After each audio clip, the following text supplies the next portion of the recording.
Hi friends, എല്ലാവർക്കും നമസ്കാരം. എല്ലാവർക്കും ഉണ്ണീസ് വ്ലോഗിലേക്ക് സ്വാഗതം.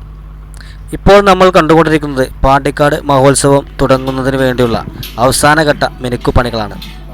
കഴിഞ്ഞ വർഷം നടത്തിയതിൽ നിന്നും വ്യത്യസ്തമായിട്ടാണ് ഇക്കൊല്ലം നടത്തുന്നത്.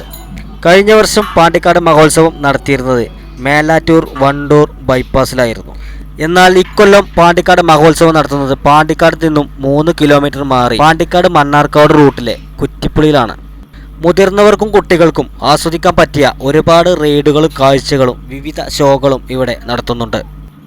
നമുക്കിവിടെ കാണാം തുടങ്ങാനിരിക്കുന്ന പാണ്ടിക്കാട് മഹോത്സവത്തിൻ്റെ അവസാനഘട്ട മിനുക്ക് പണികളും ഫിറ്റിങ്ങുകളൊക്കെയാണ് നമുക്കിവിടെ കാണാൻ കഴിയുന്നത്. യന്ത്രയൂഞ്ഞാലിൻ്റെ പാർട്സ് കൊണ്ടുവന്ന് അത് നെട്ടും ബോൾട്ടിട്ട് മുറുക്കി ഓരോ ഭാഗങ്ങളാക്കി മുകളിലേക്ക് കയറ്റി അത് ഫിറ്റ് ചെയ്യുന്ന കാഴ്ചകളാണ് നമ്മൾ കാണുന്നത്. എത്ര ബുദ്ധിമുട്ടിയിട്ടാണിത് ചെയ്യുന്നത് നോക്കി.